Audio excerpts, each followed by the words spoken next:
Okay, so here's one for you. I love the differences between different manufacturers and companies. I sent Joseph the other day before yesterday, to get the remaining knife arms for this baler.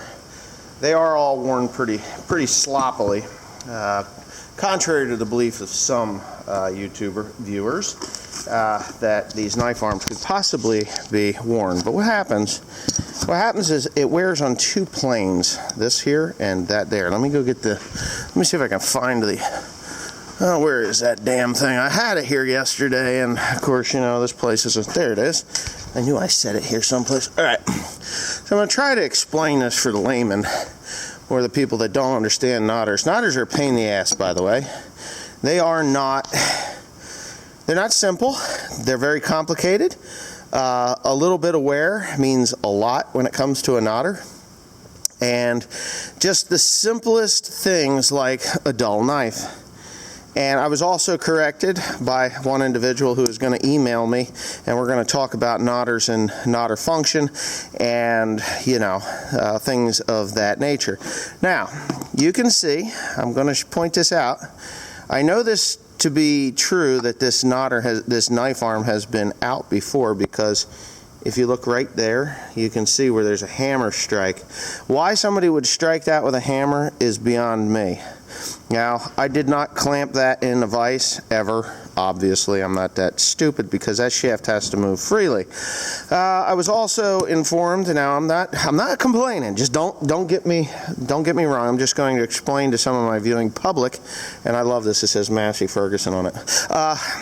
To my viewing public, that I do understand that there needs to be anywhere from 4 to 8 pounds of pressure on the knife arm here. I'm calling it a knife arm because I was raised being told it's a knife arm. Let's see, does it say? It doesn't say what it is on the box. It is a UOP equals 1. That's what the box says right there. But on the paperwork, they are calling it a twine arm. See?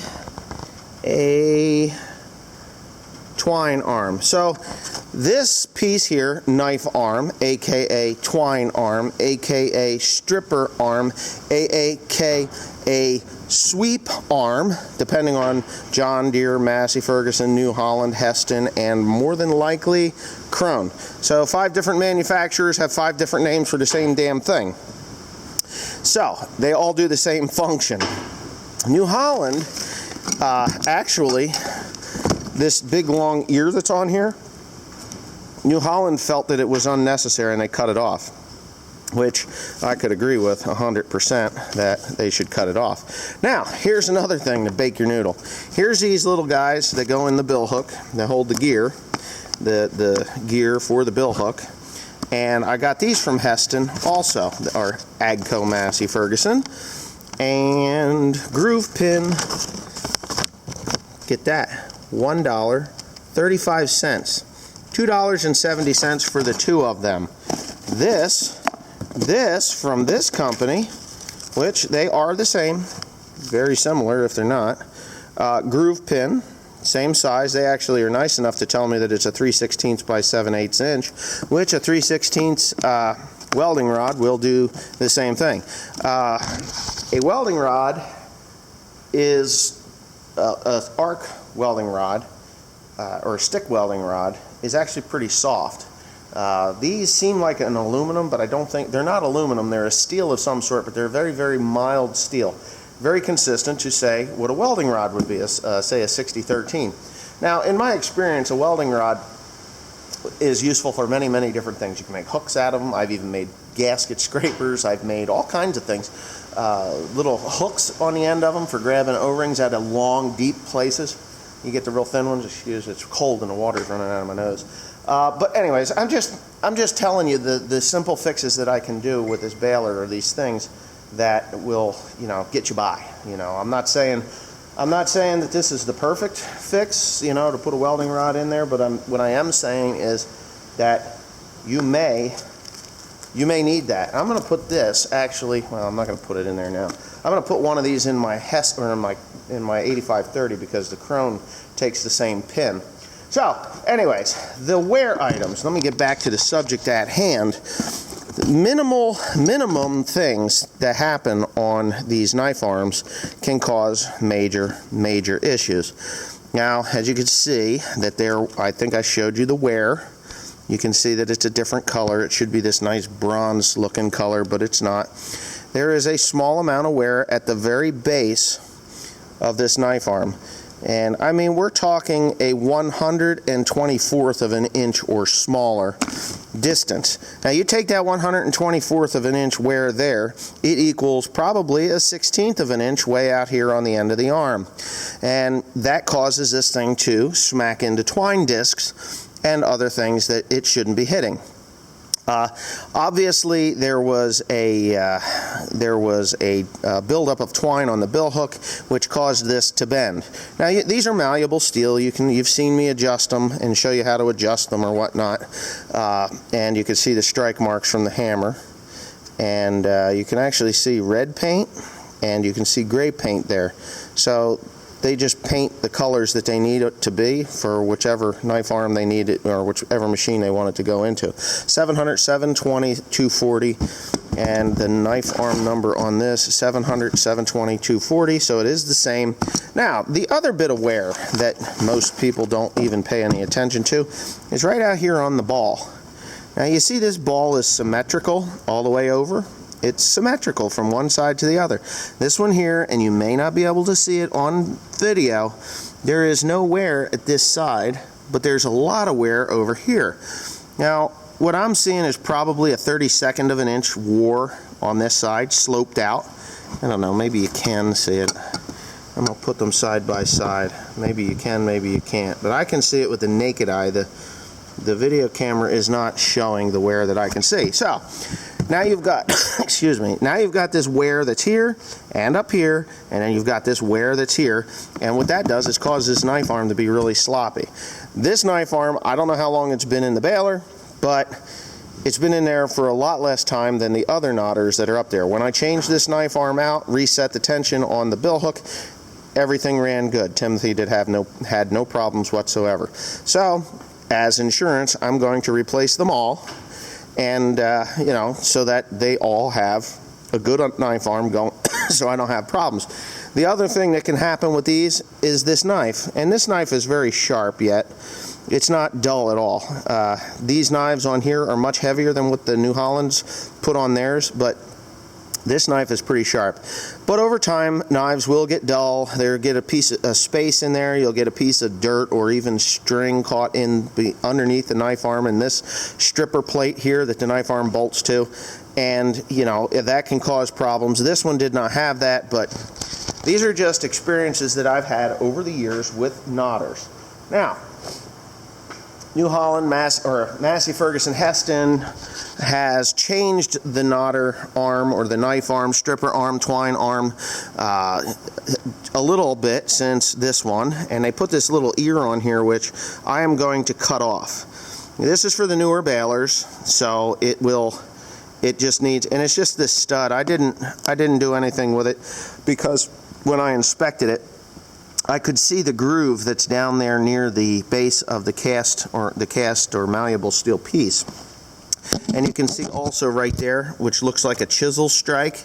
I have no idea what that is from. And when I saw that, I thought, you know what? Someone has had something on there that they shouldn't have on there, and there's something wrong with this knife arm. So obviously they're not here. You know, there's nothing on here where there's been a chisel strike or anything. But they coat this in wax to keep people from getting cut, and it is a wax type material. And yeah, so I'm going to go ahead and I'm going to change these out. I just wanted to show you the difference between these pins and the New Holland pin and the price differences.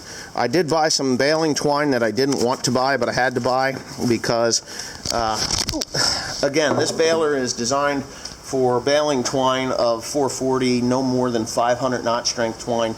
And I have 650 in there, which is more than likely causing some of the problems that I'm having because it's thicker. So I'm going to put this in the truck and put these back in the toolbox, and I'll meet you. Okay, so I'm up here on top. I've gotten several of these out, and I can see with the naked eye that the balls on these are pretty worn. This is a newer knife arm. This one here is an original. Obviously that's an original, and I can see that there's wear on them, a fair amount of wear. You have to push these buttons every 250 bales, 6 to 8 times at low speed, every 250 bales. It doesn't mean anybody's done that. It just means that it needed to be done. Maybe they didn't. And if this oil isn't in here, that's when you get excessive wear on all the parts. So what I've done is I've gotten all of these to this point done. I've put new knife arms. And in order to do this, you have got to pull your cam follower there, or retainer. I guess you would call it a retainer. I'm not sure. Don't be an asshole and tell me that I don't know what I'm talking about. I've done this for years and years and years and years. And I know what the problem is with my knotters. It's worn parts, and it is too thick of baling twine. I have 650 pound knot strength twine in this baler, which is just entirely too thick, and it's jamming up behind the strippers here. The twine disc keeper here, it's not a stripper, it's a twine disc keeper. That thing there's just too much tension there, so it's causing all kinds of issues, or some issues that don't need to be here. So what I have to do, and I probably you might be able to see it at that angle, I'm hoping. Okay, so you pull that off of the bill hook, and then you find your little.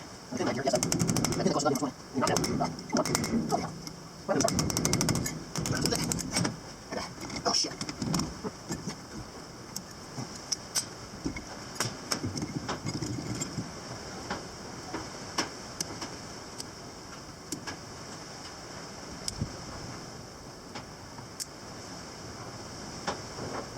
And of course, this one.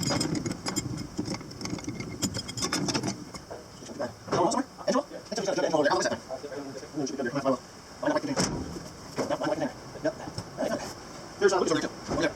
Yeah. Okay.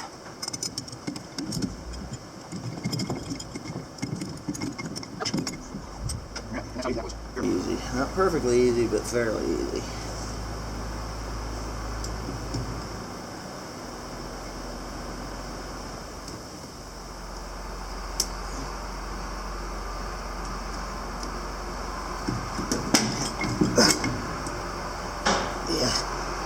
That thing, this is too much twine to deal with.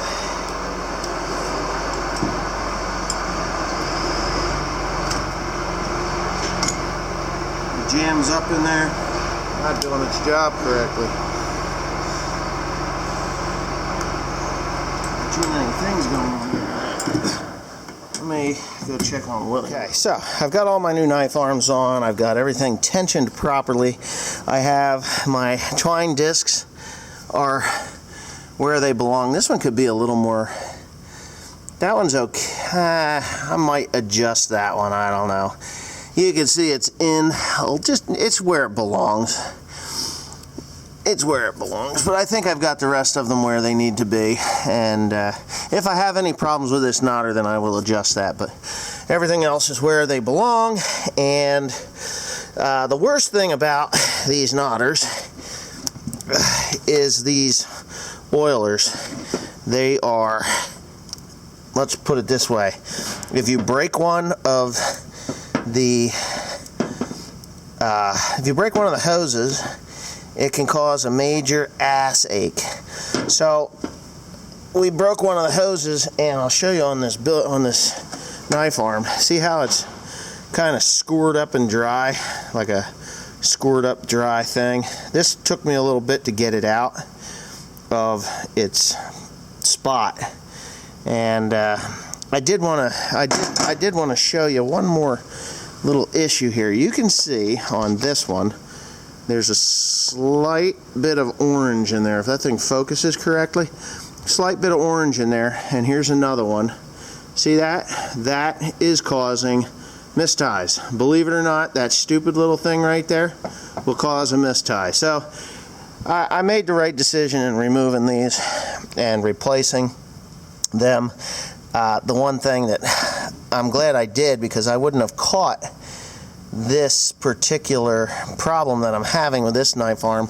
Of course, I've got the grease gun on it, and when I've got my lock and lube. These lock and lubes are awesome, by the way, if you don't know. But I broke one over here a while back, and I put it on. I say a while back, it was broken when I got it. So you don't want to over grease them because they're used to oil, and oil lubricates better than grease. Yes, it does. Grease is more for high temperature, high speed stuff. I like oilers myself, but I'm gonna pump these a few times. It says 8 times at low speed, which makes no sense to me because the knotters don't turn when you're pumping them. But yeah, and they do oil individually, so if there's one that is actually broke off, it's no big deal because it won't divert pressure to another spot because the way that they pump. So you can see there's that one there's got a little bit of a dribble to it. I don't know what that's for. That's the one that got, what does that one do? Oh, that goes to that one goes to the bill hook. And we'll see. Anyway, we're good. Okay, so I'm going to throw these things here all in this box. 125, 250, 375. Yep, there you go. All the way down. Right, Joe? Right. Okay, now, so it's cold, it's blustery, it's windy as hell, which is supposed to be drying hay, but it's not drying hay very well. All right, so I put the new knife arms in. I think I already showed that. They're all in. They're all brand new. Everything is adjusted correctly, hopefully correctly. That one there looks like it could be a little bit different, but I think it's okay. We'll know if it starts missing knots.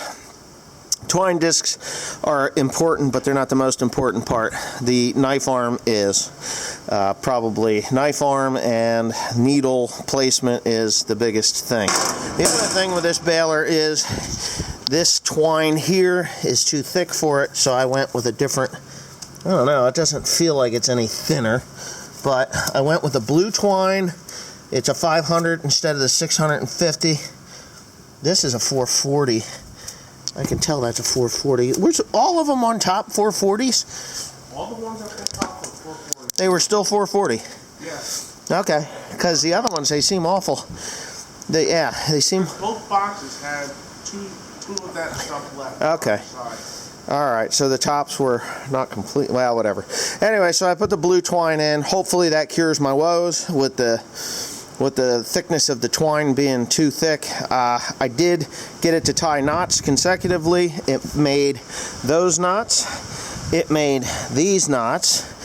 It made these knots here, which it tied knots at the worst possible time when the new twine was changing over. And that's why these long tails are here, because